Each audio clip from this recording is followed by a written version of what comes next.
Right, here we go.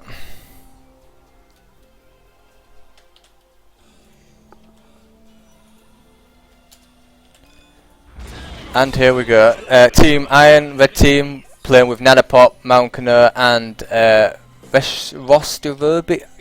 I'm gonna call him Robbie, or Rostery. No, we're gonna go with Robbie. On the blue team, we've got Skolder from KB Derby. We've got Boss, Bowser Slave, and we have Badger on the Lone Star.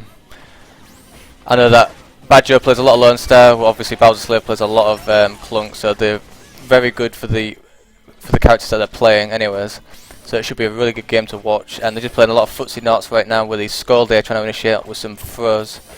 With that long range missile poke, Bowser Slave's going to be quite open to die in this kind of comp. Caught in a rift and he's going to get shredded, especially that range poke from the railing, and the Leon going to be able to initiate with the tongue, just kind of displace him continuously. So he needs to be really careful.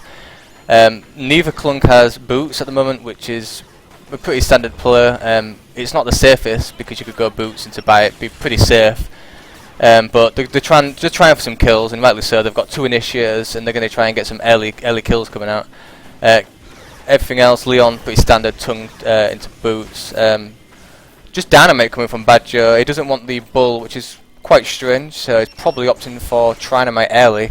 I wouldn't really agree with that one, considering the kind of comp that they're up against and what kind of map they're on. A lot of Bull pins and Bull saves, potentially. They're just going to sit back because KB Derby's got stealth, and rightly so, very good from them. And this is the kind of players that you're going to see. You know, stealth gets picked up from a skull there. They're not going to risk it. They're going to play very safe. There's no reason to risk it, and they can make some big plays out of it. So yeah, just going to play some footsie knots for a bit. Going to try and get some feels going and try and get some throws going from KB Derby. We'll see about that. But the double Clunk's could be interesting because I know these guys play a lot of Clunk. I've played against both of them quite a lot, especially Malkano. He plays a lot of Clunk. So we shouldn't be seeing too many mistakes from these guys in regards to playing Clunk. Malkano does a big splash on Bowser Slave, and he's not happy about that. He's going to walk off nearly scot-free. There's the tongue that I spoke about. Bowser Slave's got backup from Badger, and KB Derby gets the stealth orb again. He's doing a really good job of picking out stealth orb, and it's really good on a character like Skull there with that triple throw initiation.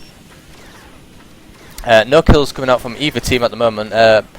Bowser Slave picks up the boots, which is really needed for Clunk. You know, he gets caught out and he's really slow, and he can't do anything. He's just easy target, and then he goes for an a la Akbud explosion to kind of deal some sort of damage, but at the cost of his life, unfortunately for him. But he does have like 9 virgins women to help him out, so that's okay, I suppose.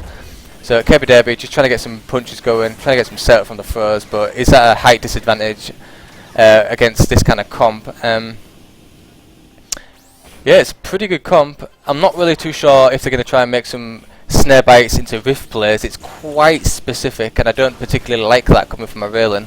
But this map does favour it, so it wouldn't be too bad to do it in the first place. But there goes the Splode, there goes the counter Splode, and Bowser Slave doing what Bowser Slave does best, and that's crushing people with Splode and bite combos. So that's 1-0 to the team boss. KB Derby's got stealth for the 3rd time in a row, which is a really good job. Red team should not be letting them get it so easily, and there goes the throw, but doesn't manage to get anything going off of that. Luckily it doesn't get sploded upon, but he gets out with half health, and Bowser Slave's not in the greatest position in terms of health. Throw doesn't do too much there. They're just using the jump pads to kind of allow for a free escape, but KB Derby's in a really bad spot, and Robbie just manages to get out, thankfully, from the assistance of Clunk, and that's a 1-1. Pretty good game, pretty close. Skolder opting for that early range punch. A lot of people would have questioned that. He must be playing for some sort of, you know, passive into initiation play where, you know, he doesn't have to always go back. It's always there, ready for that initiation, instead of that stun initiation play. I don't know. I would probably go for a stun personally, especially against this kind of comp. You know, if you get a stun punch on Leon, it can be quite devastating, and it's so easy to kind of deal with Clunk with a stun punch. It just negates his explosion. So we'll see what he does with that early heal punch. But yeah, he doesn't want to make too many unnecessary risks, and that's probably why he purchased it. but in conjunction with the region, whenever he gets it, he's going to be pretty sustained. So that's quite nice for him, especially with the clunk and the lifesteal coming from Lone Star. They're going to have a lot of sustain, and they're going to be able to bring turrets down quite easily. Really nice tongue into snipe combo on Badger, but that's all their damage wasted upon, and he's just going to get out. Bowser Slave and KB Debbie really need to just kind of gain control of that top part, because it's just too good of an advantage point for that kind of comp. They can't really initiate from that because it just falls to that top wall, so they need to be really careful and maybe just do some split pushing, allow Lone Star to be at top. Really nice bull, that's why you buy it. It's really great to get. He actually ended up buying a one stage of A, which is not something that you'd usually see, but it's great universally. He's going to be able to push turrets really nicely. He's going to be able to do a lot of damage in those team engagements, doing +8 damage on all targets. So it's a pretty good build from Badger. I wonder if he's actually going to go for a full A build, or he's going to go for a hybrid best dynamite with A, which is pretty standard. You don't want to put all your eggs in one basket. Whilst the A is nice, sometimes a bit of burst is pretty good to have as well, considering it's so cheap to buy. Leon opts in for that early damage tongue, which is fair enough. The clunk doesn't have snare yet, but really good play by Malkiner. Bowser Slave's in a bad spot. That explode doesn't go how he planned it to be. Really nice play from Robbie. Crazy bites coming from Bowser Slave. Robbie did a really nice tongue. He knew he could potentially come back out to try and make some plays because he got heal on his punch. He utilised that knowledge and nearly got a kill on him, so that was pretty good play by him. But Bowser Slave's all on his own. He needs to kind of stay back and regroup, get that stealth, and there we go. He's got the stealth. He had the advantage now. Scout out that top position, know where your enemy is, and then try and make a play from it. He gets the throw. Pretty weird throw. Doesn't get anything from that, unfortunately. And Leon's picked up that range turn, which is really nice to see. Always really good builds from Robbie. And yeah, there goes the clunk snare. So we've got really good synergy here. We've got the build that I suggested that might come out. The rift into snare into tongue combo, well, the tongue into snare rift combo, which is going to come out from that team. That's devastating. If Clunk gets trapped in that, that's going to be a GG if they can't control that. But Bull's there for a reason, so it works both ways. Bowser Slave picking up a stage of regen and a stage of snare as well. He always believes that it's overkill to get 2 stages early game, so we'll see how he works with that 1 stage with the Skull there and the Lone Star. Lone Star set on 205, so I do wonder if he's going to go for that Trinamite or he's going to go for maybe more air damage. I would suspect a Trinamite build against a comp like this. They're not too low on HP. They want to really burst him down. Skull there doesn't really have too much damage. It's all about initiating with that throw. He hasn't got too much other than that, unless he hits all his 25 damage punches, but you can't reliably always do that, unfortunately.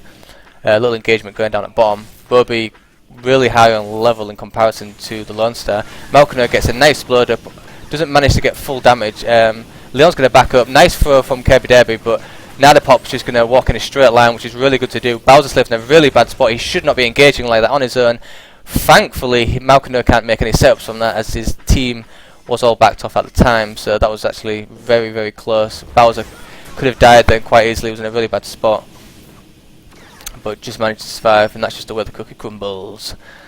What else we've got? No one's really bought anything new at the moment. I'm expecting Lone Star to go back and buy that Trinamite, and maybe even go into lifesteal for that sustain, because this team really does utilise sustain at this point quite effectively to remain in the lane for long periods of time.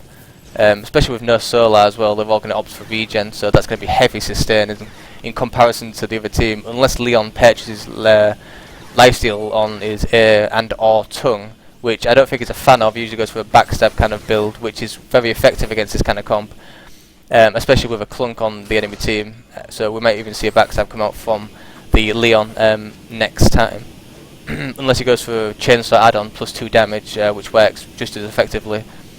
More around universal, other than, because you can get damage on turrets a lot more. A lot of solar pilot from pretty much all of them right now, which is quite worrying. I want to go back, spend that stuff, but they just want to play footsie not, so they don't want to lose out on any solar out on the field. And it sounds like an aircraft carrier up on top of that, so I'm going to move down to bottom and see what these guys are going to be up to. Nice little tongue up play on Badger, but nothing's going to really come out of that since he's next to a turret. That's some crazy attack speed from Merlin. Not sure if that's intended, but that's kind of weird. Kirby Derby got the stealth again. Could have got the throw, but it wouldn't really made any difference considering he was at the top side. You can't really do anything from that unless the Clunk was with him, providing a snare, and with the Badger on Lone Star trying to make some plays, but nothing's going to come out of that. I haven't really seen many bull players. They're playing, quite carefully. Really nice tongue. Roby trying to make some setup from after that, but not gonna get anything from it. Bowslave opting for the extra 75 damage explosion. That's going to really help a lot. Badger opting for the boots. He's staying with 250 Solar. He wants to be quite careful. And there it is. There's that snare into Rift combo. Look how deadly it is. It's going to increase the duration of snare by a hell of a lot. I'm not sure the exact numbers on it, but it's going to be a lot. Badger takes a big explode to the face. Bowslave mistakenly just explodes in complete panic in case Badger takes a death, which wasn't too bad, but it was pretty random, to be fair. And here comes the big push coming out from Red Team, which they do have, especially with that Leon railing combo. Really nice tongue, really nice place.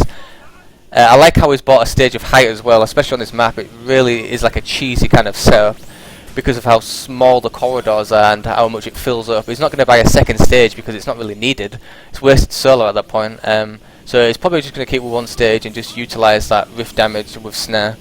I'd expect him to get one more stage of rift damage because it's just crazy damage, but then kind of focus on other aspects of railing, maybe some snipe damage, maybe I think auto attack damage is preferably better on this map because snipe's quite easily dodgeable, and A is just generally all round great for team engagements, for great spacing out, for doing damage on rifts. And Kirby Derby just gets absolutely slammed. He's going to get cleaned up. Bowser Slave coming on Malkiner, he's going to set up a kill after his teammate dies, and Badger is just going to reset the fight by bullying the remaining two, which is something he should have done anyways. You don't want to fight that kind of combo. Leon's quite far ahead. He hasn't purchased much more, but Leon's mobility allows him to kind of like fly around his opponents, and if they miss their crucial abilities like a bite and a Tranamate, then he's going to shred him quite easily. He's holding on to 500 Solar, so a lot could come out of this. You could probably go for Chainsaw Add-on, which is +2 damage per stage. You could go for Backstab, cost-effective, great damage.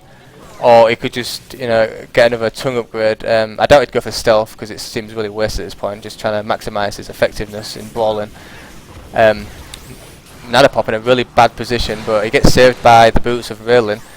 He's just going to run off and get away with that one. Badger just surviving cover with the bull.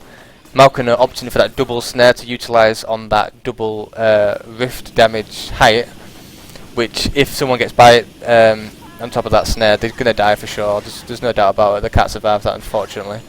There we go. Nice tongue. Here comes the snare. Bowser Slave going to come down. Bowser Slave manages to Allah Akbar at least and gets the kill. Badger going to try and chase Robbie out, but Robbie's going to escape. A little engagement coming out top from Nadapop. Not much is going to happen though. Nice snipe coming on Badger just to keep him back from poking the turret. He's going to try and make some setups, but nothing's going to come out of it. Badger did the right decision by backing up. And we've got a nice little push coming up from top, possibly. They have the advantage from height and pushing power, so they should definitely use a bull in trying to utilise this push and get a turret down at least, create an advantage. But Rift comes down really nicely placed. The bull stops Robbie from getting a tongue off on that, so that was really nice placed bull. But yeah, that turret's pretty much gone, and that's that extra 30/60 solar for the individual kills it. So they should probably try and sack that turret off the best they can, and just stop attacking the droids completely, but we'll see. Really close game here, apart from Leon being slightly ahead. Kirby Derby making a really bad choice by being way too extended. I'm not sure what he was doing there. He needs to really stick to his team. Really nice bull. Robbie needs to escape. He's going to escape. Lone Star's not a really good chaser. He's more of a walk forward there. He has a presence, but he can't actually physically chase somebody. He doesn't have the speed nor mobility to keep up with a character like Leon. And it's a nice snipe, but no setup coming from that. They've got a really good comp here. Yeah, Leon's gone for the one stage of silence as well, so that's going to basically stop them from using abilities whilst in the rift, if they do come into the rift, which is really nice. We've got range punch boots coming out from Kirby Derby. I really don't approve of the build that he's using. It doesn't really help at all. It's got no real initiation substance. I don't particularly like it personally, but we'll see how it works out for him. I just don't feel like there's any synergy with a Clunk and with a Lone Star. Stun Punch would have done a lot better. than range, but we'll see how that pans out. I mean, range is used just because of the zoning capabilities. I think a lot of people are not going to be using range soon enough when 2.6 comes, but we'll see. Anyhow, Roby gets absolutely obliterated by that explode, but he manages to get out, and Malkiner does a reversal on Kirby Derby. Kirby Derby's not doing great this game, and that lifesteal is not helping him whatsoever, unfortunately. Here comes a really good potential initiation. They should definitely try and get out of there. Bowser Slave's doing a right job of moving as fast as he can, trying to out-juke the Leon, but Leon's got tongue. Tongue's going to come out potentially. Nope, no one to back him up with that tongue, so he's not going to use it. But Bad Joe's going to get slammed. Doesn't get the snare on him, so he manages to get out. And they're just going to try and utilise this free droid push at top, but Team Boss going to come in to kind of stop that.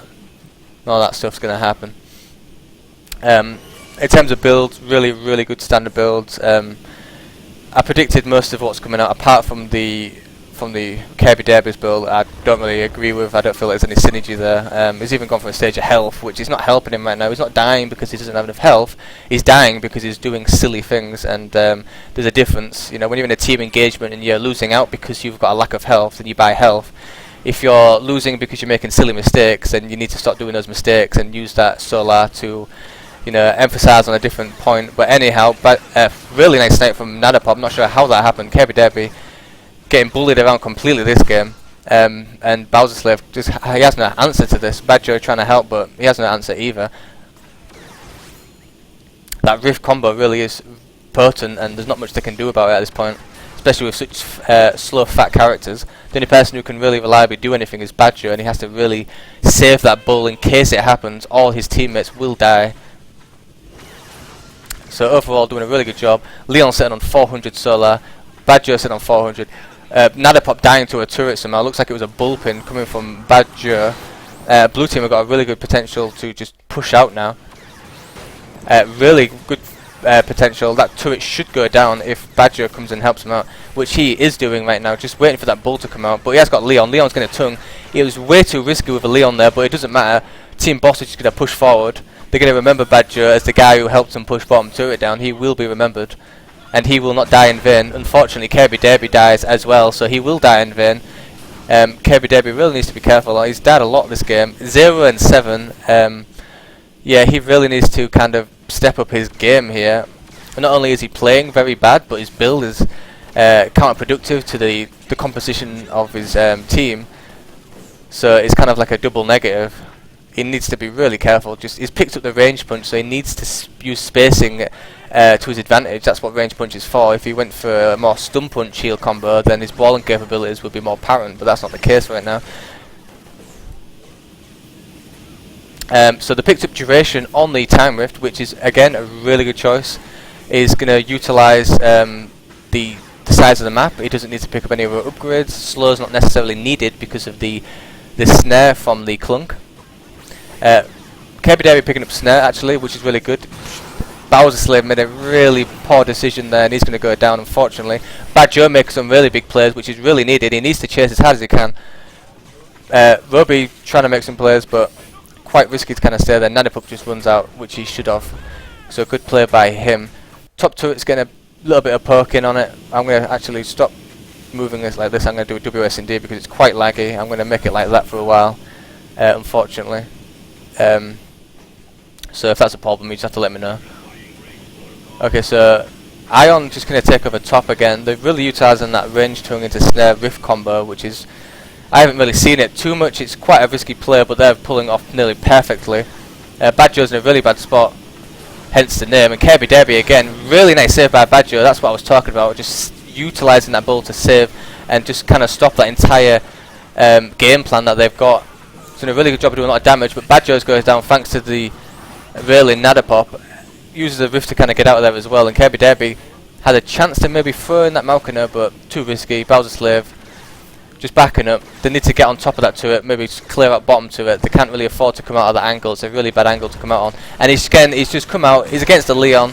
People complain about Leon, but again, he's ahead in levels. He has this initiation tool, and you're basically giving him the kills once you walk out that turret, which does seem overpowered at times, but you know that's going to happen, so you shouldn't really risk it.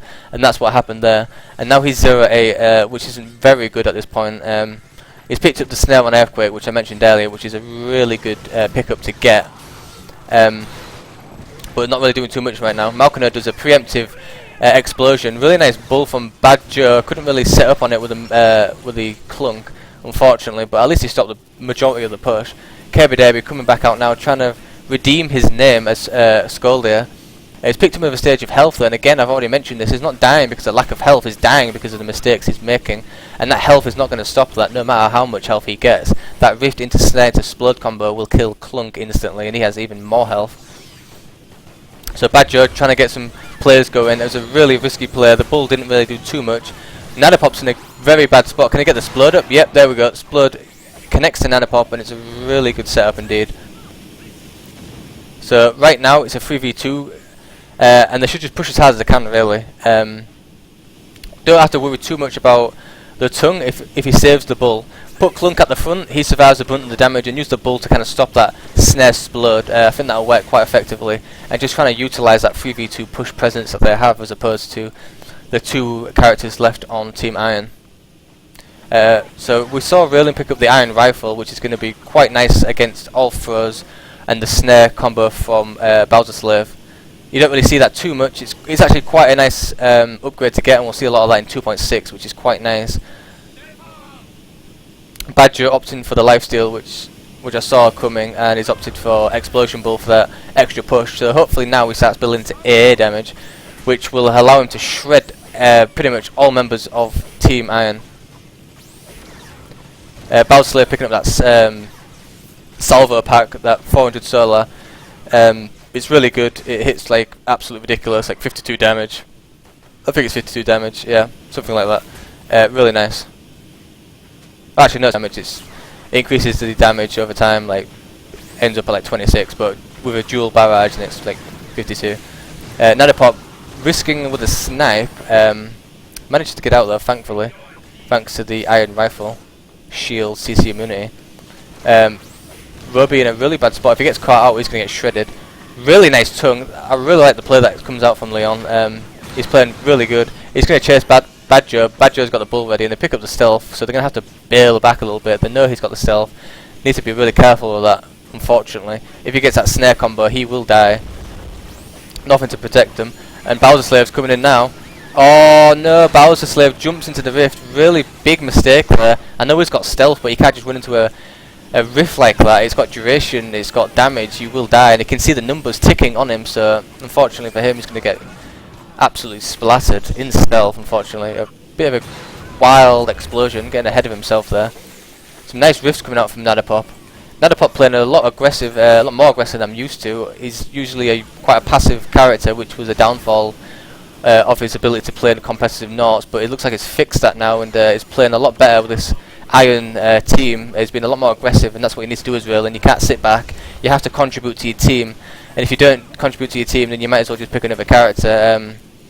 Raylan doesn't really get used very high level play because of how that happens, but he's using a very specific good comp now, and that's working very well for him. Bowser Slave is going to try and get a bite onto Malkiner. He gets the bite, but he can't afford to really engage that. Kirby Derby trying to help him out, but he wasn't able to come quick enough. That bottom tower is getting perked from the droids. 2 bars left on that one.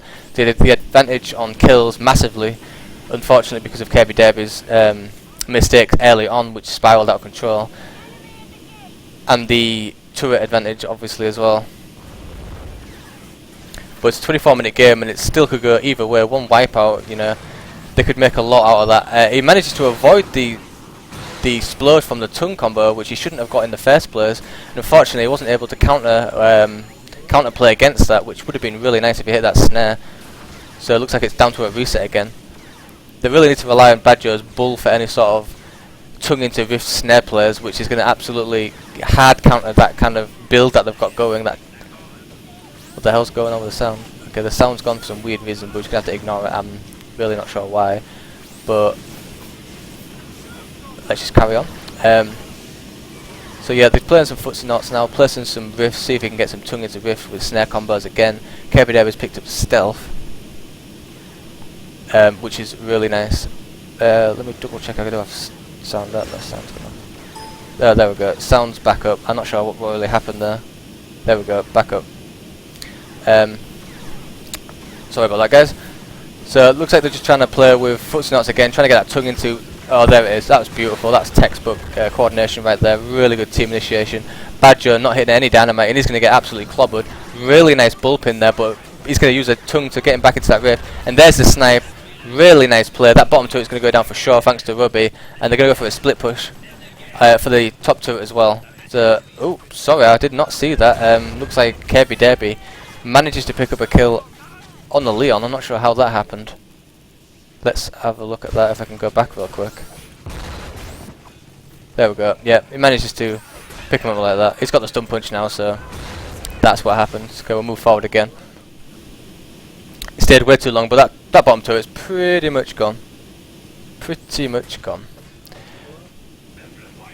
So Kirby David's just going to clear out those droids before they get too much perk on top of them, and Malkino is going to get that stealth. He's going to go for some snare into Rift combo with Nadapop most likely until Leon comes on the corner, which you could quite easily do. Unfortunately, Kirby Derby can just throw that combo quite easily. Avoids the snipe, which is quite nice, but Badger's back up, and they could go for a really good push here. Leon's down at the moment. They should be really aggressive here. They've got 3 versus 2, and they know it. Rift down. I don't know why they're waiting for so long. They should really push as hard as they possibly can when it's 3 versus 2. They should keep an eye on Leon as well. He's picked up the stealth upgrade, and if they don't keep an eye on that, they could get devastated by that. He's not in stealth at the moment though, so it's all good in the hood. Clunk, Bowser Slave, Boss Clunk, he's going to go for the Universal Explode, which makes it 1 second on his explosion, which is really nice with this kind of comp, you know, the instant damage that you need. As opposed to the enemy Clunk on Iron, where he's focused on survivability. He's gone for that sustain, the regen after using Bite. He's gone for some health, and he's gone for Hard Hat after he used Explosion. He'll barely take any extra damage. Leon going for that attack speed, so he's going to hit pretty much as hard as he possibly can at this point, unless he goes for Backstab, which is situational, and or Clover of Honor, which is receiving a little change in 2.6. which should be getting more use in competitive play. And Bowser Slayer being really risky right now. I'm surprised Leon didn't just tongue just randomly, because he got bumped into from what I could see. Kirby Derby does have the stun punch on Skolder now, which allowed him to get the kill on Leon earlier. A wasted explosion, and they should really be aggressive. Kirby Derby's doing a really good job being more aggressive than that, but unfortunately I don't know if it was down to the fact that he got loads of deaths early game and he doesn't want to die any further, but that was a really good chance. But he's got to throw on Nadapop. Nadapop, really nice timing with the Iron Rifle. Just as good from the bull from Bad Joe. He's going to come up and be really aggressive, which is what he needs to do. Unfortunately, his teammates have left him behind, and he's not going to be able to survive that. That was a really good counterplay, and Kirby Derby is going to get shut down as well. Kind of miscommunication there, really. I feel like if Team Boss kind of pushed forward with Bad Joe, they could have actually made something happen there. And Nadapop's got nearly max AA damage, so he's going to destroy those turrets. Not even going to think about top turret. Bowser Slave has to go for an Allah Akbar kind of all-in play here, or he's not going to be able to defend this turret at all, unfortunately for him. His teammate's just coming down the rocket right now. Looks like he's opting for maybe going for that top turret actually. Bowser Slave doing a good job of just kind of poking him away. They could have actually done a lot more damage there, but they're so far ahead that they don't really need to risk dying to Bowser Slave. So I'd say that was a really good job. And Nadapop now has max AA, which includes 13 damage shots, 13 damage shots, max attack speed.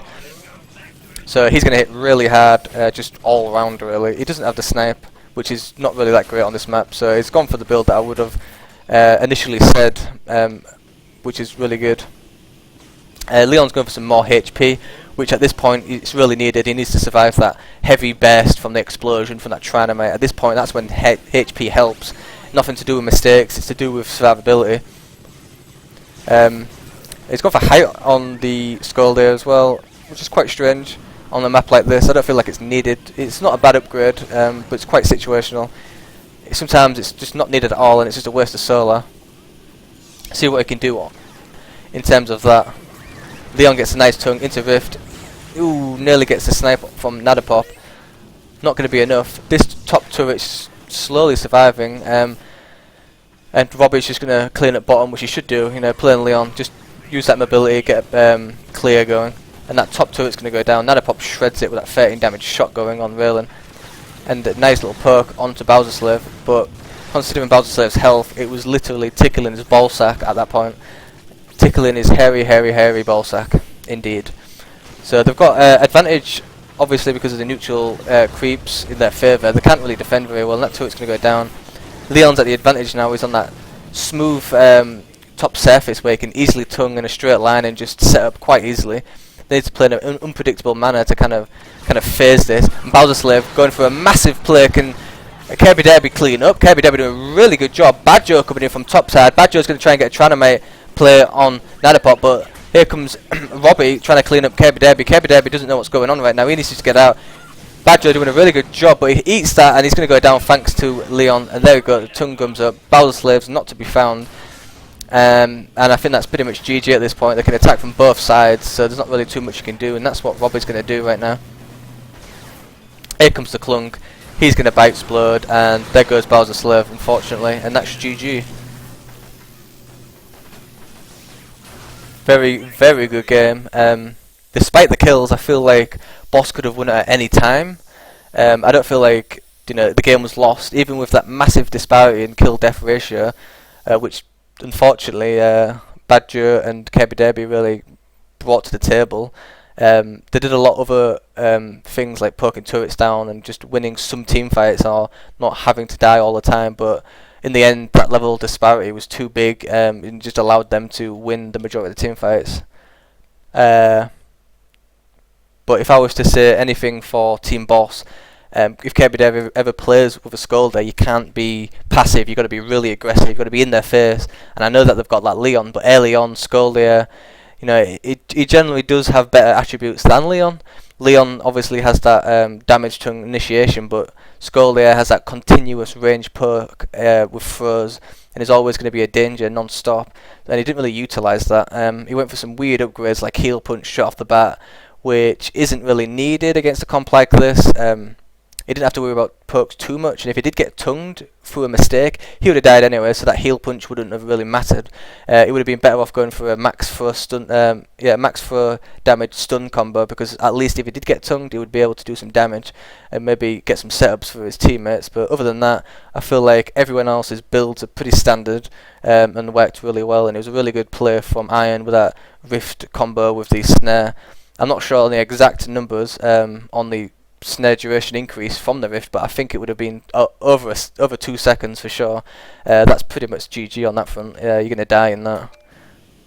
So yeah, really good play from Iron. Let's get down to gear number 2 while I put some funky Genji music on. And I have a sip of drink.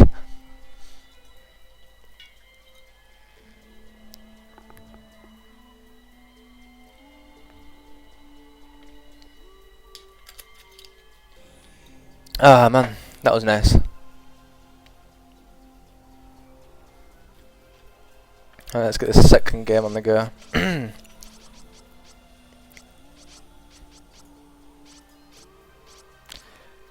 Oh, these games are long. Oh god.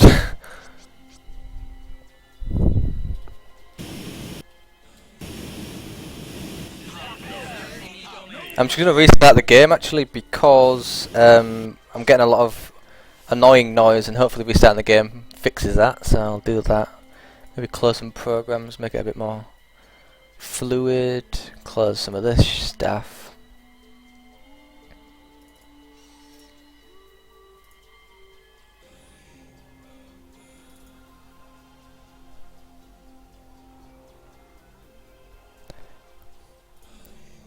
Spade, number 1 Leon. Ask Spade and he'll tell you who's the best Leon. He's right here. You're right here. He knows I'm king. King Ding. Right, 1 second, I just need to load up the game again.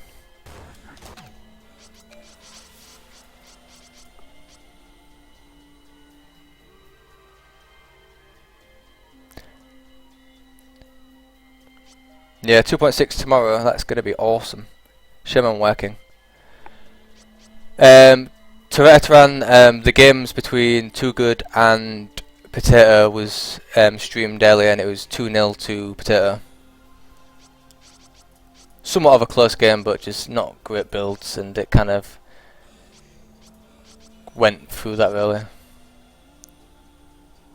Right, see if this works.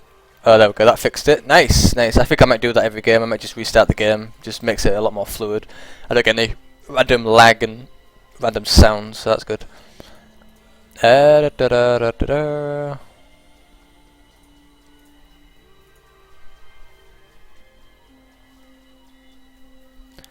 Thanks, Bazanek. Whenever I have chance, I'm always happy to help. I haven't really been playing Awesomenauts too much lately, just games here and there, but when 2.6 comes out, you guys will be seeing me in the solo queue, and you will be getting shredded.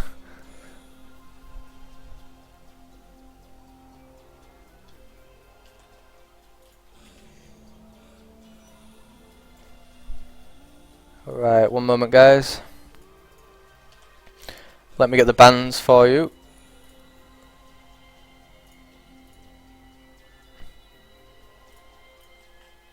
Okay, so Team Boss, they banned Clunk, which is quite interesting really, because it's a two-way ban, and obviously Bowser Slave enjoys playing Clunk a lot, so we're not going to be seeing a Clunk coming from him.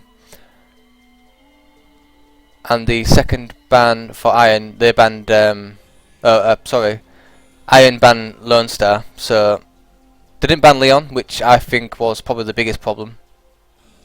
He was doing a lot of mistakes. Leon was utilising those mistakes and they won because of that, so I'm quite surprised that they banned Lone Star. So they've probably got a specific comp in mind that Lone Star counters, and that's what you should do with a ban system like this. You pick a comp based on what you can ban, you know, the weaknesses of that comp. So if I was playing Ayla, I'd want to ban anything that kind of stopped my mobility a lot. So we shall see what comp comes out of that one. And we shall start the game in a moment.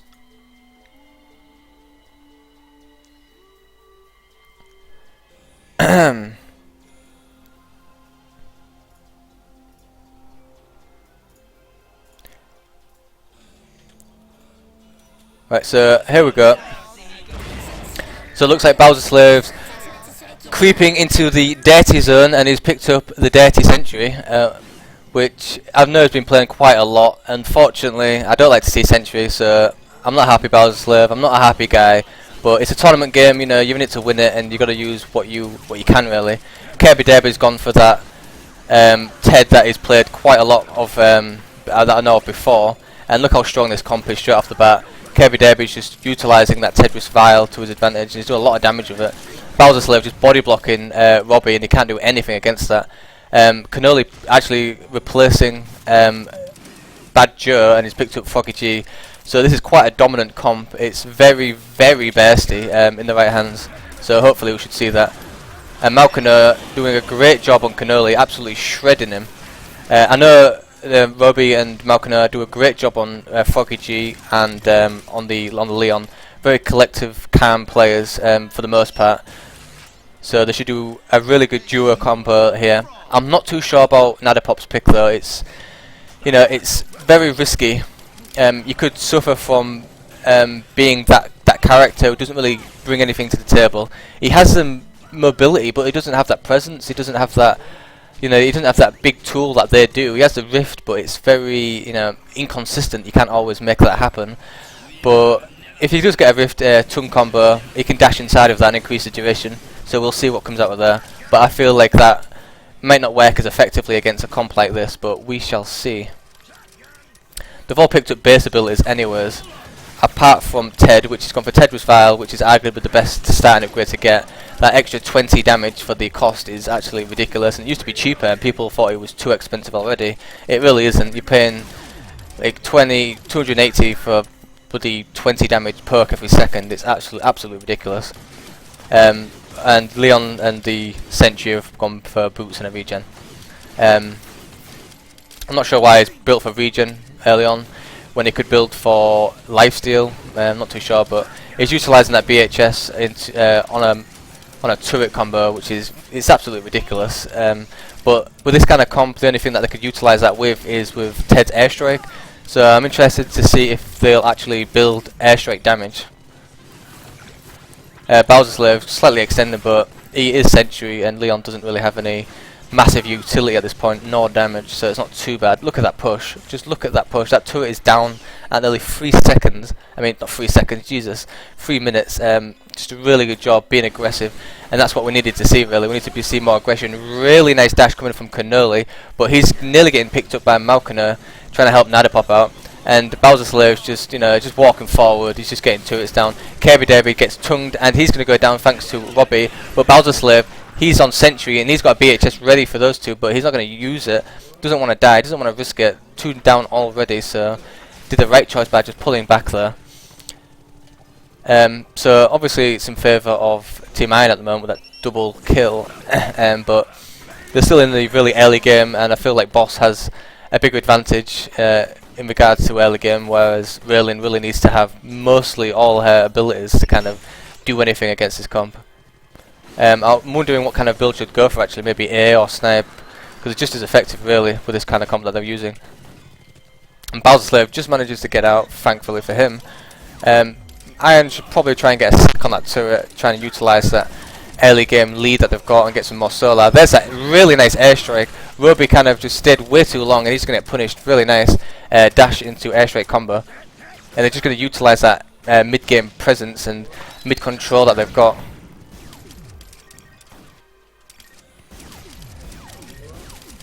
So that turret's going to go down for sure, and then they're just going to go for a split push. Well, they probably should have just one moved forward and the rest go down, but they're all going to come down. Pretty random BHS, but not a big deal. He can just get another one. Nadapop just popping out of nowhere, a bit risky, but he doesn't die, so that's okay for him. We've got boots coming out from Nadapop. We've got damage tongue coming out on the Leon, which is it's pretty good, unless you've got something. Whoa, that's a lot of damage, a lot of sound even. Yeah, damage tongue's pretty good with the Leon Froggy G combo because they work so well together with just executing that really nice burst.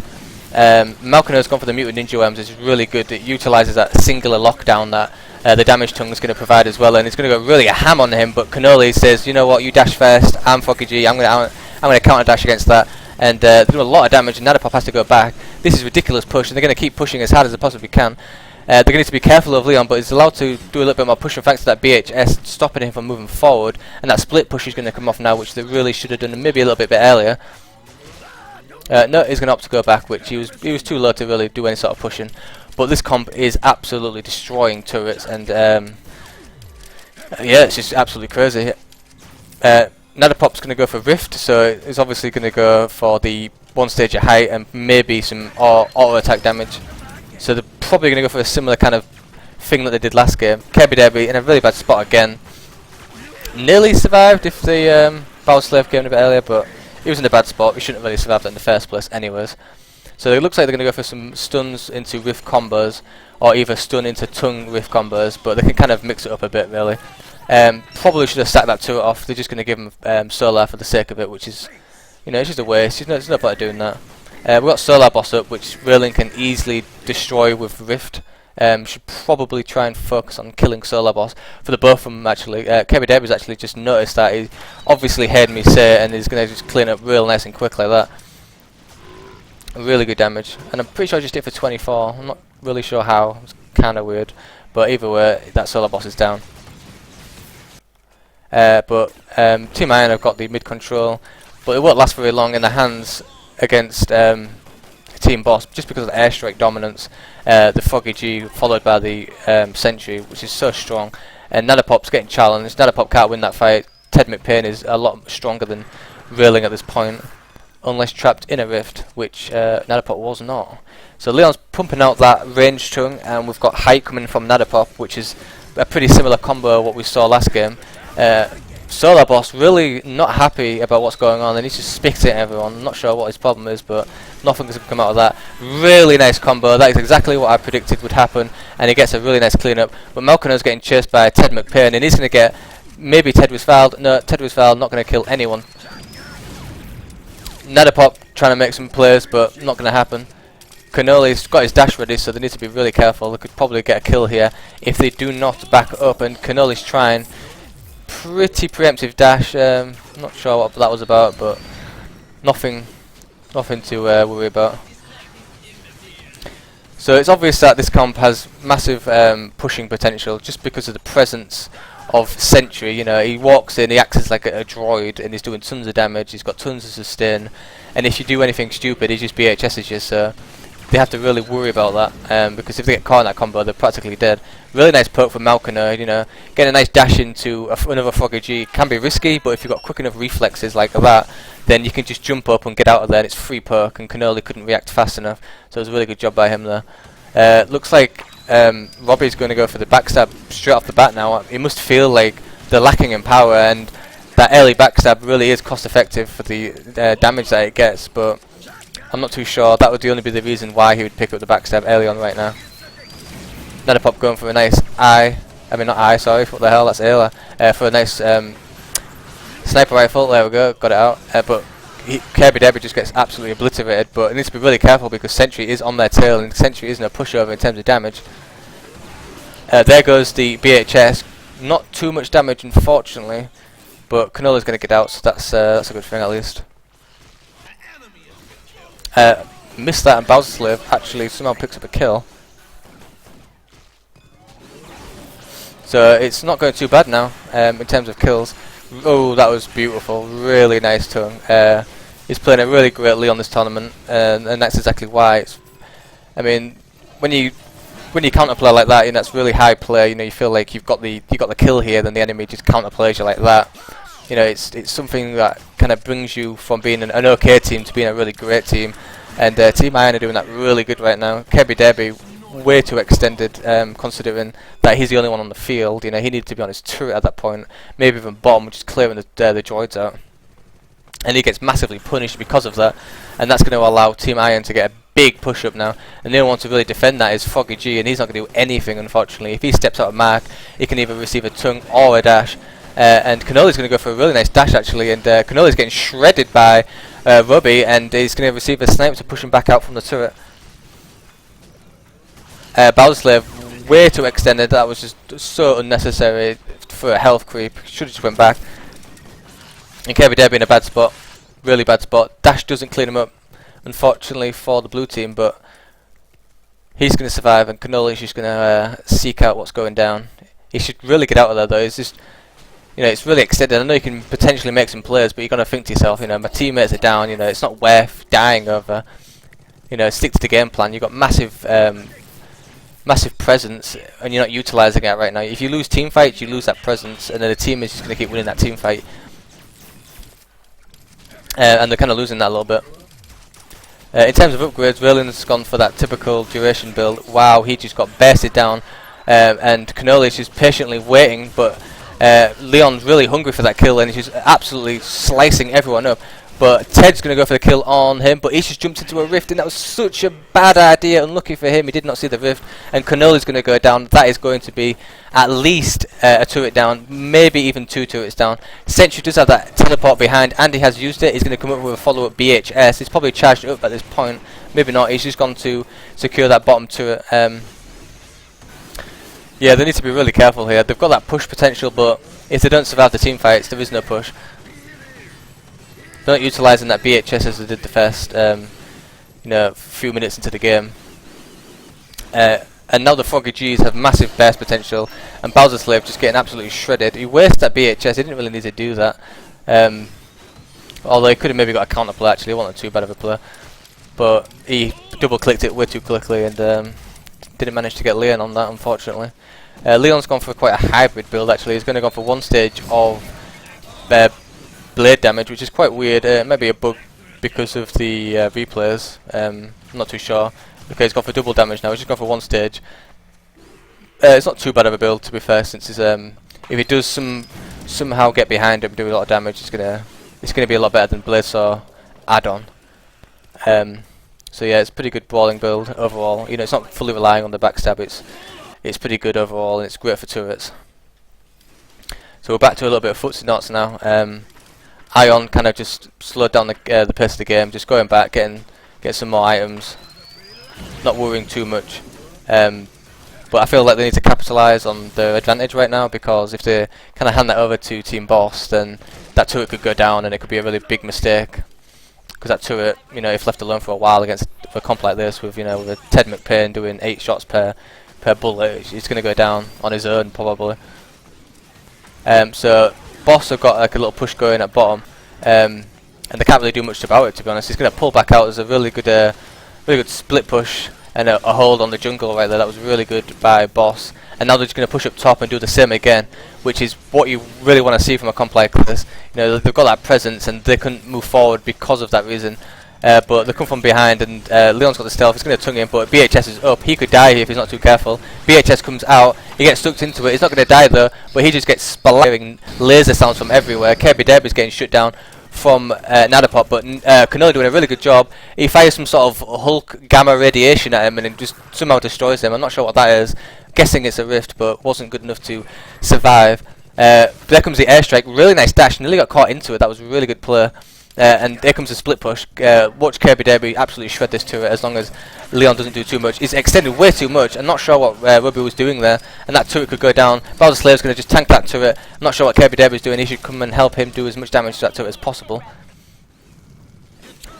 Top turret's pretty much gone. It's going to go down now. Nadapop caught in it, but it's not too big of a deal since the turret still is up. Going to switch to the Solar Boss, which they rightly should have done, because that's 20 Solar per team. We're going to keep up that advantage as much as possible, but that turret's gone down as well. So that's pretty high Solar gain. You know, it's 50 for everyone, and an extra, we get extra 60, so that's, my math, 70 for one individual. Pretty good. 80, not 70. BHS comes out, really nice tornado dash from him, and they're doing really good now. This is what I spoke about, you know, not giving them the pace of the game. They've kind of just dropped it a little bit and just let Boss get back in here, which is a really big mistake from them. Leon's actually gone for Cloak, and when Leon goes for Cloak, they're trying desperately to kind of get a surprise going, so he needs to really utilise this. Malkino, that was a big mistake, a very big mistake. Cannoli dies. Actually, it was a big mistake, but he survived. I don't know how. And Nadapop being really aggressive nearly gets that kill on the sentry of Team Boss, but not enough. Nadapop needs to be really careful. He's not the greatest escaper apart from Boots, so he needs to be really careful. He's just staying in the middle, trying to get some plays going. But Sentry's teleports there, so he could have maybe trapped him out.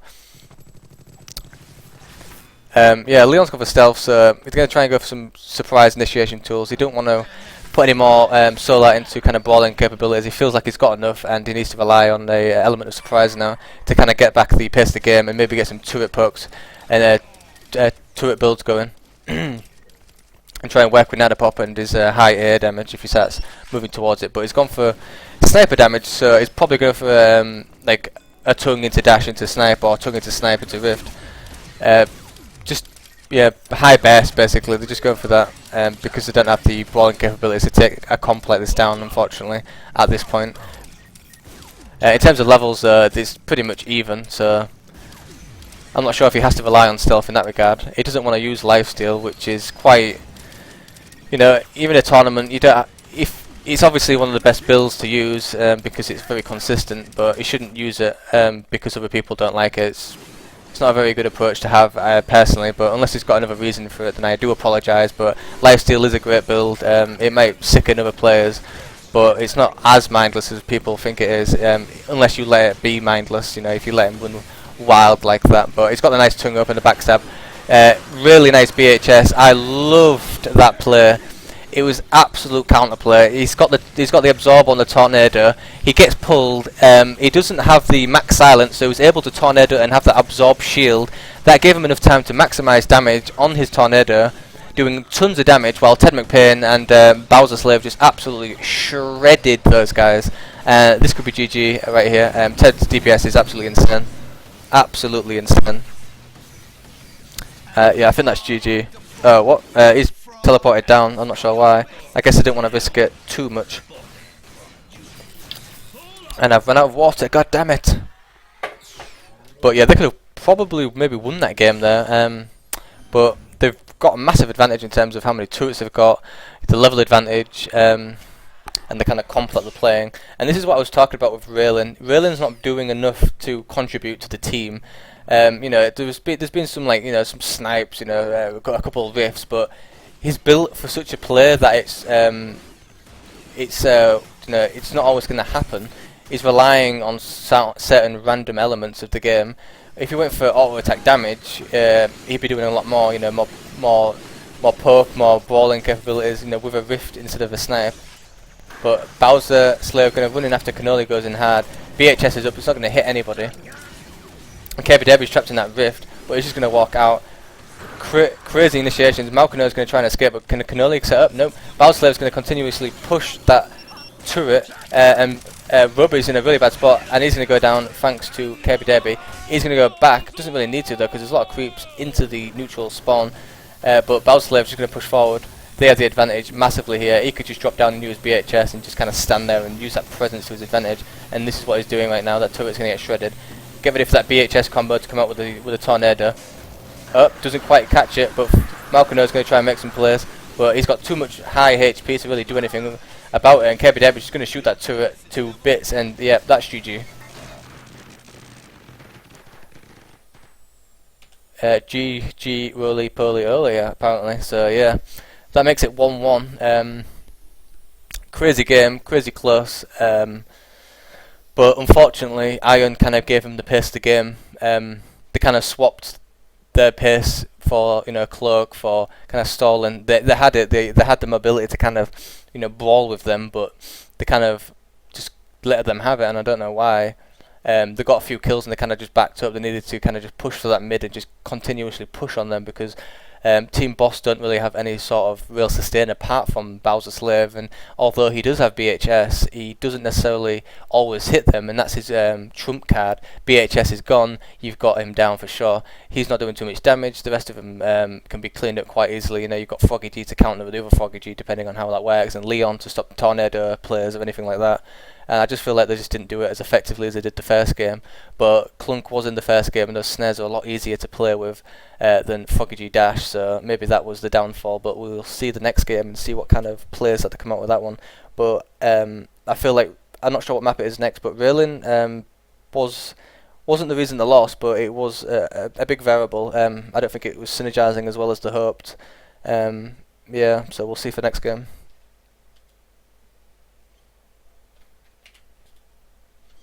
And I know Ted does have the hamburgers, but that sustain isn't really going to get used in a team fight, is it? It's like that extra 30 health as opposed to staying on the map for long periods of time. Right, let's have a look at the next game.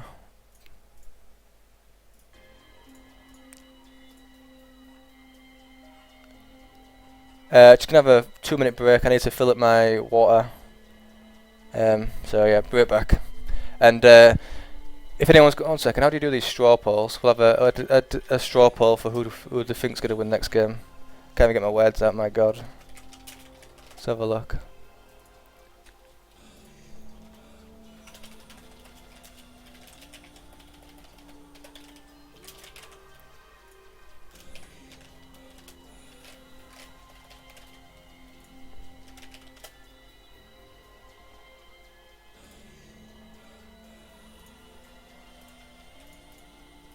There you go. Enjoy. 2-minute break.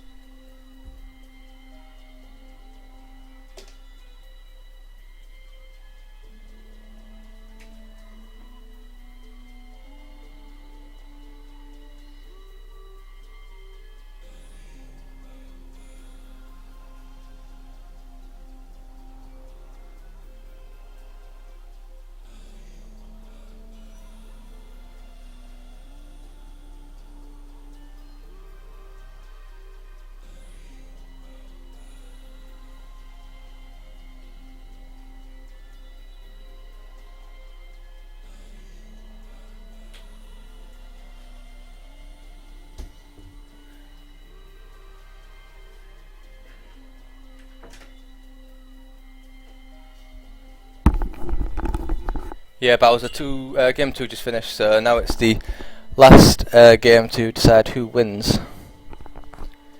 So, go on that straw poll. Tell me who you think's gonna win.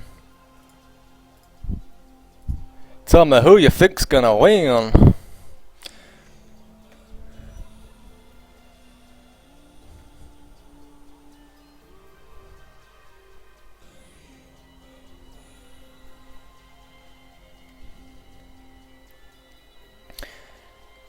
Now I just need to do some text, you know, it's casual casting stuff.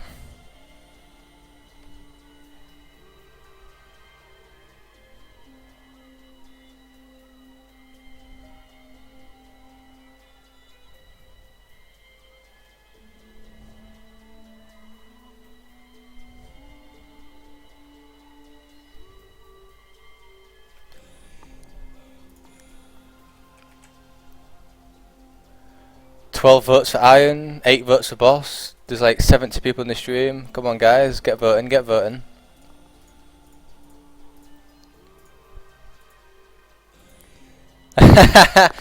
Nika.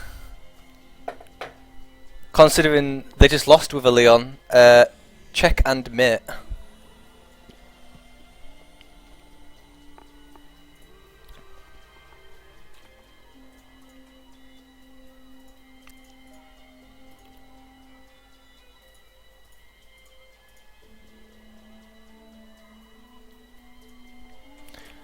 Alright, let's check out the bans. So apparently, Ion banned Sentry, which, you know, Sentry's underpowered, so it's obvious that, I mean overpowered, so it's obvious that Sentry's going to get banned. And second, Team Boss banned Leon, which is what they should have done the first game, but they won with a Leon on the enemy team, so it should be a really good match, considering they don't have to worry about that initiation from the Leon. I got way too many windows up at the moment. Steam, there's too many.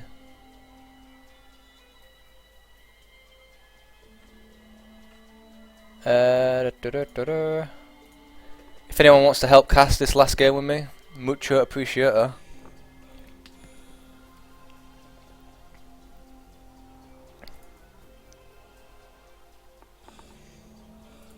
No fun equal Leon. Well, it's going to be close. People think Iron might win, you know, a few extra people, but we'll see. We will see.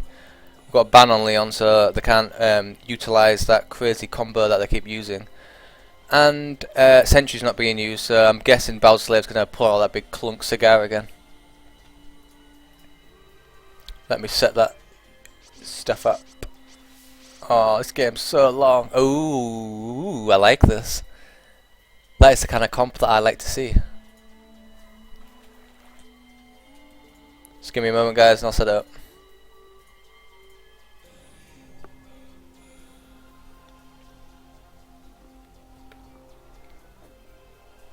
Only a good Leon ruins the fun. But it works both ways. A lot of people don't realise that Leon has this great initiation tool, but he also has small HP pool, and his damage early on is quite small in general. That's why he wasn't used overly in a lot of tournaments, just because he couldn't fight in team engagements, and that's what Lifesteal did. Lifesteal allowed him to survive long enough for people to then realise that his damage was high, he just couldn't maximise it. But he is slightly too strong, and he's going to get fixed a little bit. But let's not get ranty. Right, let's start the second game then, shall we? It's a very long game, so I'm going to take one more swig of my water. Ah, there we go.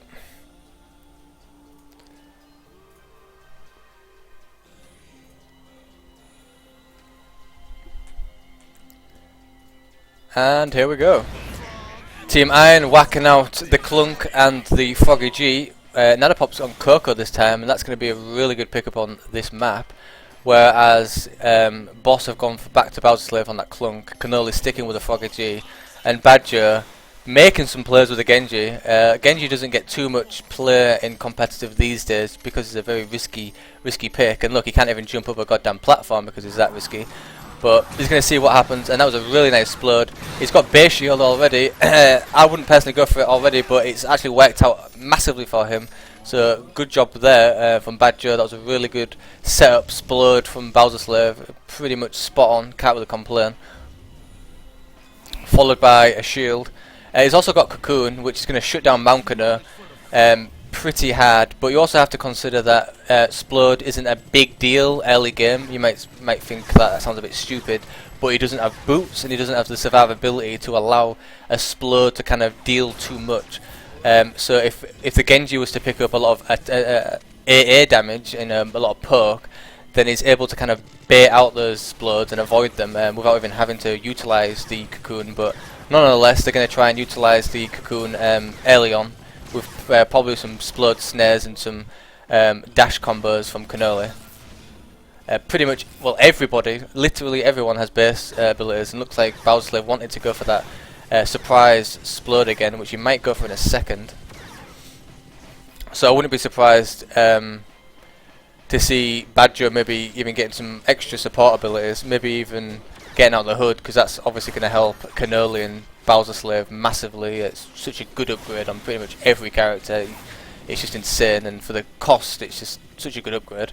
But then they should really try and get some air damage, because the problem with Genji, people build air damage because he doesn't contribute to team fights. The early shield and the early cocoon isn't enough to kind of warrant him being in a team, and that's why a lot of people go for the early damage on the air, because there's not a lot of burst to kind of have to worry about. But he's gonna see what happens with this kind of Genji player, which isn't completely bad, but it might be the decider considering the enemy clunk. And Robbie's just going to try and make some plays on his own. Pretty risky, but they don't have to worry about too much initiation from either team, which is quite nice. They're gonna feel a lot more comfortable. I feel like it's going to be a lot more based on the Foggy G clunk combo than anything else. So the Genji really needs to make sure that he really does contribute to his team, because that Coco is going to be really deadly. And Bowserslave going for a preemptive Splode, it doesn't really work out for him, and he gets shut down, and that's just not a good engagement at all. That's 2 kills for Iron, unfortunately. They managed to pick up the Genji as well in that massive explosion of death.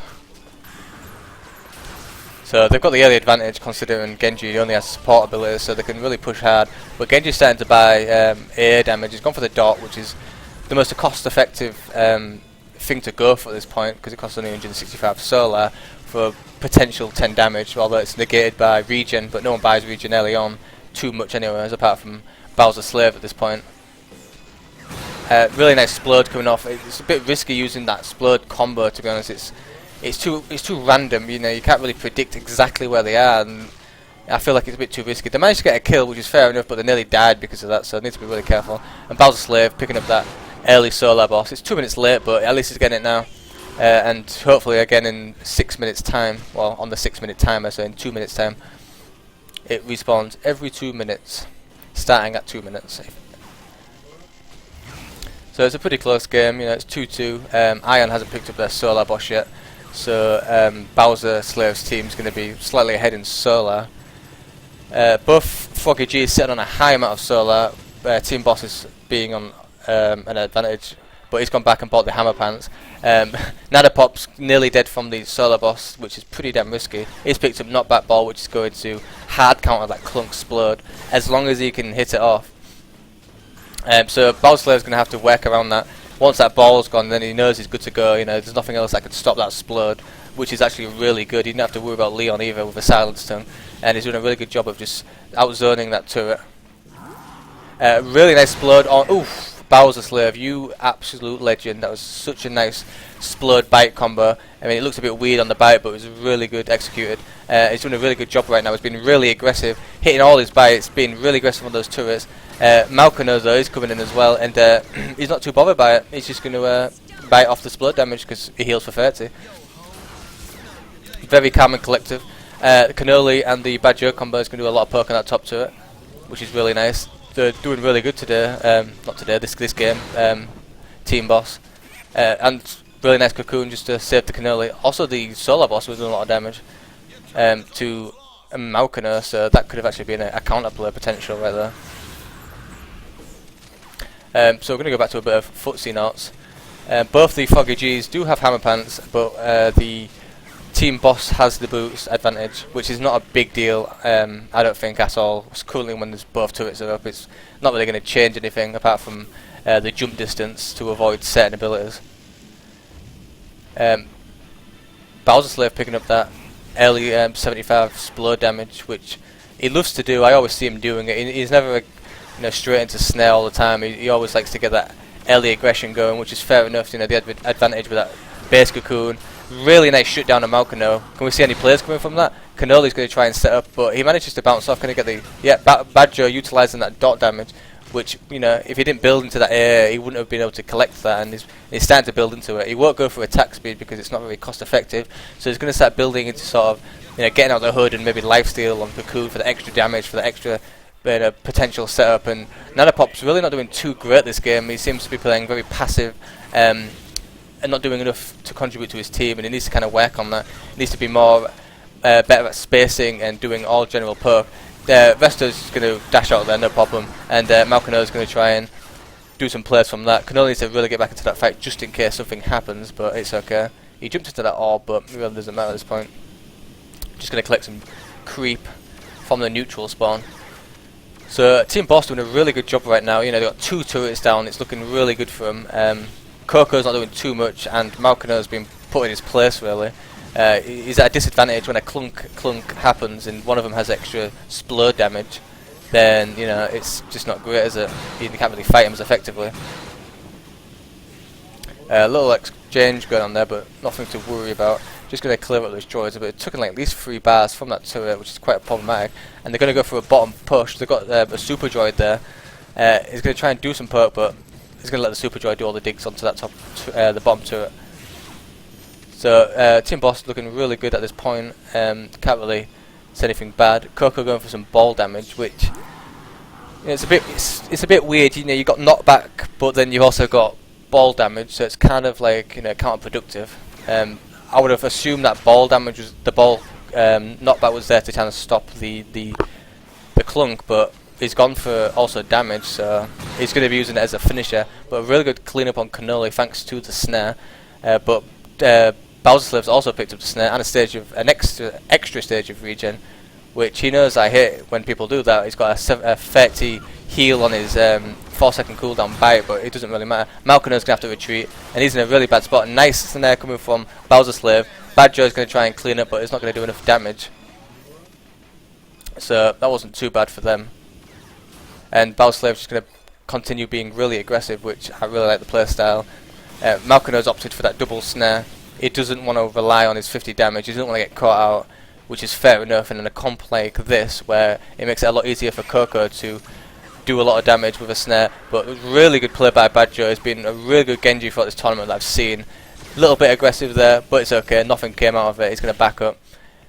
He's gone for the extra damage plus lifesteal on the cocoon, which I predicted he would do, because it's a very standard, very good build. It gives him that really nice sustain. I know that it's a no solar tournament and he'll eventually have regen, but that's generally better than regen, because not only does it give you lifesteal, but it also sets up with 30 damage on a cocoon. So in terms of damage, in terms of kills, it's 3-4 in favour of Boss. It's not too big of a deal. Really nice switch onto the solo boss. They haven't been doing too many solo boss players, but at least they've got some down, and there's at least ahead in solo, and just trying to do that more often. Badger didn't get the cocoon that he wanted, which is unfortunate, but at least Cannoli did survive. Nadopop's going to go back. I wonder what he's going to buy. Is it going to be extra ball damage? Yeah, he's gone for extra ball damage. I really don't like that personally. You've got this knockback, but also does damage. It's just a bit weird.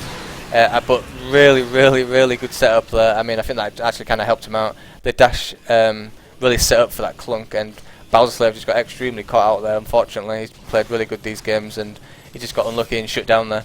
Badger needs to get the hell out of there. He don't want to get caught out in any bad positions. Nice cocoon, but just leave it out of that, I think. Let's have a look at the damage. Actually, I haven't been looking at the damage. It's pretty even. Genji doing a really good job. Bowser Slave pulling ahead, which is really nice. You can tell he's been really aggressive. He's nearly doing double the damage of Malkin thanks to that double explosion, but he's been really proactive, and that's really good for any clunk to do. You don't want to kind of stand back. You want to be really aggressive and always be ready to make some plays, set up some kills, which he's been doing. Unfortunately, he got killed then, slightly extended and got unlucky, but it shouldn't phase him at all, I don't think. Ooh, there we go. Kind of screws over what I said, about the damage and the knockback. He utilised it perfectly then. and he managed to get a double kill out of it, which is really good. And there's a little battle between Cannoli and the 2 players from Iron. Although he did get the kill with the knockback and damage, you can't really reliably do that 24/7. So, although it was a really good kill, it's not the best kind of build order that you want to go for, because it relies on inconsistencies. Nearly gets exploded on, but he managed to get out, luckily for him. And it's just going to clear up that turret droid push, and they're all going to go back, spend up. Let's see what we've got. We've got the movement speed, getting on the hood from the Genji, really good build order coming from him. It's going to really help his teammates out. He's got max air apart from attack speed, so really classic textbook standard build coming from the Genji. For the Clunk on Iron, we've got the double snare, 1-stage explode, which is really good. It's going to set up for the dash combo, for the knockback combo. It's going to make it a lot easier. Foggy G, you know, both of them have got high burst, whilst Cannoli's opting for that early speed. I don't feel like he needs it at this point, but we'll see what he does. You know, it's going to work really well 1 stage with getting on the hood, so actually it might actually be a pretty good pickup, but we'll see. I've never really tried that out personally. So both teams have got really strong comps, nothing really glaring coming out of there. Both potent, so both teams are willing to be careful about making mistakes, because they could potentially just get shut down so easily. And there we go, Cannoli making a really bad mistake, manages to get out, really nice shield. He's going to come in for another player. Bowser Slave, he's hungry and he wants to bite him, but he's not going to be able to. Pretty preemptive explode, but it doesn't matter, he's going to survive. You know, might as well try some sort of play, I suppose. Needs to worry about Malkiner with that double snare as well. He's got a better initiation than him, so he can't just go in wildly like that with explodes, because if he's caught out, he's definitely dead. But Nadapop's going to go back, and he's finished off his damage row. No, it's not the greatest build personally, but it's working for him, which is fair enough. You know, he made a really good play earlier on, got that double kill, so making me eat my own words really. But we'll see how that goes. Badger needs to stick with his team right now. He don't want to get caught out. He's got no real escape if he does get shut down by the Clunk Foggy G combo, and they do have the height advantage. They're really holding that neutral area so that Cannoli can do a little split push, which is really clever. Boss has done this last game as well, and it worked really well for them, and they actually got the win off that game thanks to Sentry, but it's no Sentry this time, and that knockback ball doing a lot of damage. And there it comes, there comes a explode coming from Malkiner, and Bad Joe comes down, unfortunately. Bowser Slave going for a cheeky teleport, and Cannoli gets out, fortunately for Team Boss. And this turret's most likely going to go down for sure. I can't see anything coming out of that one really. Bowser Slave can do his best to kind of stop that, and that's what the knockback was for, just to stop the Clunk from doing any sort of aggressive play, and it actually just negates his explode effect, and he's going to go down. He should not be extending against this kind of comp. He's a big fat robot who has no speed. He's just going to get slaughtered and caught out quite easily without the help of his Genji. He needs that shield to kind of negate Malkiner's Clunk. And I wouldn't be surprised if Malkiner or Bowser Slave actually pick up the blueprints, because that's like one of the best upgrades against Clunk. Whoever has blueprints is actually explodes. You know, he explodes second, and it just negates most of his damage, and it's really good in conjunction with Genji. So keep an eye out for that, because that's actually something which could happen. So we'll see about that. I would have predicted it to be Malkiner, just for the fact that he knows Bowser Slave doesn't play too many characters, and he'd know that he'd go back to his Clunk. But we shall see. Malkiner actually opted for Hard Hat. He likes to go for safe pokes with his explode. He doesn't want to get caught out and then die. But they should really keep an eye out for the Malkiner, because could quite easily get a dash into snare combo, even set up with some cocoon. So if he's out of position, they could quite easily murder him, and that's what they're going to try. And Nadapop's coming in to try and help him out.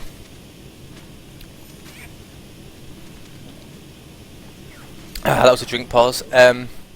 So we're back to our footsie knots now, and Bowser Slave's opted for this double converter just to maximise his survivability, and he's got double med-icon, so it's going to be really, really tanky, but it does get countered by burst, and Nadapop gets absolutely shredded. Here comes Ruby with his R-Bear, which is quite strange. He's trying to maybe counteract that Genji cocoon, you know, make sure that his he shuts down one of them whilst allowing his Clunk to get the explode. But other than that, it's quite a risky thing to go for personally. But to see how that works, it will be interesting to see him utilise that and maybe even get a kill off it. But he's putting all his eggs in one basket as far as I'm concerned, and that bottom turret's on half health already, similar to the top. Top's slightly ahead though, so Team Boss are pretty far ahead. In terms of damage done, Team Boss are far ahead again. Genji doing a really good job of keeping up with both of them, with that piercing auto attack and that cocoon life leech and damage. Oh, Bowser Slave's going to get shut down hard. There comes a snap. He's definitely dead. Allah Akbar comes out though, does as much damage as he can before he goes. Trying to set up on the Nadapop. Nadapop's getting chased. Robbie's coming down to try and stop the Badger Genji. Really baits that Cocoon out. Really good job. Cocoon's going to come out and he's going to shred Cannoli, but no, he survives. But Malkano sees a free kill on Badger because of the lack of health, and he's used all his cooldowns, so he's going to shred him. And this is a really good chance for Ion to do a really good push, at least on bottom. If I was them, I would probably secure that jungle area and allow at least a couple pushing coming out. It's 2 bars of health, so not a big deal. Nice snare coming from... Oh, wow. He must have used his dash. He could actually survive after a snare, but he must have used his dash to go down to jungle, and he's actually got... He got shredded, unfortunately. That wasn't the greatest play by Cannoli. He should have been a little bit more careful. And this is what happened to Iron last game. They gave them, momentum, and this is what Boss have done to them now. They kind of swapped it around, and they're doing a really good job at it, really. Genji's starting to build attack speed. He feels like the balling capabilities are not in their favour, so he's going to try and maximise his damage. They're going to go for their enemy solo boss. Badger getting a nice cocoon up, getting a little bit of pokes, but it's just not enough when there's no one else to back you up. He needs to do a little bit more, and there it is. There comes the blueprints container, and he's going to try and counteract. I knew that would come. It's a smart play by him, and it could literally turn the match around.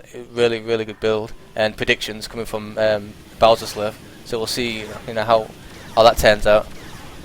Whereas we've got a more sustained, more damage build coming from Malkano, which it's just as effective as getting the power converters. You get a bit more health over time on the power converters, but you get more damage coming from the power cleaner 9000, and it's actually a cheaper price as well. So it's kind of like a side grade really, and he's opted for more damage, which he feels he needs, which is he's utilised it quite well. So we'll see how it goes for him. Foggy G opting for 1 stage of speed, trying to keep up with his Tornado, which is pretty standard. With his RB, he wants to be in their face continuously, while Coco's opting for that for the power gloves, superconductor, sorry, with the Chuck's board 1 out of 4. So it's not too much damage with the Chuck's board Blaze right now, but it will get really high, and it's going to be problematic for blue team, Team Boss. They're trying to utilise that jungle hold up here now. I think they're trying to get some pokes at bottom. I could imagine like a split player coming now, just quickly moving down towards the side. Malkano coming in with a split, but doesn't quite get it. Bowslave could typically jump towards him now. Robbie's not got his dash ready, so he could get shut down. Nope, dashes up now after the Cannoli's dash hit him. So I'd definitely go for a split push, and that's what they're doing now, I think. But Robbie's here now, but I don't think it's going to matter. They're up against another Froggy and a Clunk, and he will get shut down quite easily. They kind of left that blue droid. They should have kind of made it push a bit further, I think, because they seem to do a lot better job at pushing overall Team Boss over Iron. So they should have tried and utilise that little push that they had, but maybe another time, I suppose. But Robbie's doing a good job at cleaning all the bottom up, and a little engagement's going on here. Robbie's at an advantage, but Team Boss are coming on Malkano. He hits all his blood and bite damage as far as I'm aware, but it wasn't enough. I think he did counteract Malkano's explosion as well with the blueprints, which is really good. It's utilising it very nicely. Let's see what the kill death ratio we got going down. Well, Malkano is absolutely getting all the kills. Badger not doing too great, but as a support character, sometimes he just dies and there's not much you can do about it. But at least his teammates have picked up the slack a little bit, but they are behind 5 kills unfortunately. But Balslav doing a really good job of poking that bottom turret, and they do a really good job in general at poking turrets, as opposed to Team Iron, which is why even though they're down in terms of kills and solar, they do a lot. And that was a great splurge from Balslav. Unfortunately, Cannoli was at such a low health that he couldn't utilise that splurge. He counteracted it with his blueprints. Really nice cocoon, and he's going to go back though. Unfortunately, Badger doing a lot of damage, and he's just going to get out there, unfortunately. Unfortunately for him. Bowser Slave trying to make some plays, but they managed to pick up that solar boss, which is quite nice. Let's see what we've got in terms of droid kills. Current solar. Get this thing off. There we go. In terms of droid kills, Team Boss are doing a lot better. That's probably why they're keeping up with the level disparity. But Robbie is keeping ahead a lot because of the amount of kills with his team. So unfortunately, even though they've got a lot of droids, they can't keep up completely with the levels. It's only Bad Joe a little bit behind it, which is not a big deal since he's a support character and he pretty much has everything he needs. But they're actually running with a slow build now instead of an insta-splode, and he's utilising that, getting out of the hood perfectly. Really nice by it. Really nice. Unfortunately, Robbie comes in and just cleans up with that speed tornado tweeters into a dash combo. But that slow and the containers really hard counters that Malkiner, because not only does his slow do a significant less amount of damage, but he also is slow to the point where he will not be able to escape, so he could quite easily be shut down. And Badger is trying to get as much damage as he can as possible, but it's just not enough at this point. Late game Genji slowly starts falling off the bat. The damage is still nice, but the damage isn't as comparable to the damage dealers of Team Iron. He's trying to do as much damage as he can on the bottom, but he needs to be really careful. That tweeters combo uses a dash into a wall. He could really be shut down here, but he's only got dash up left, so he's not going to be able to do too much damage to Cannoli.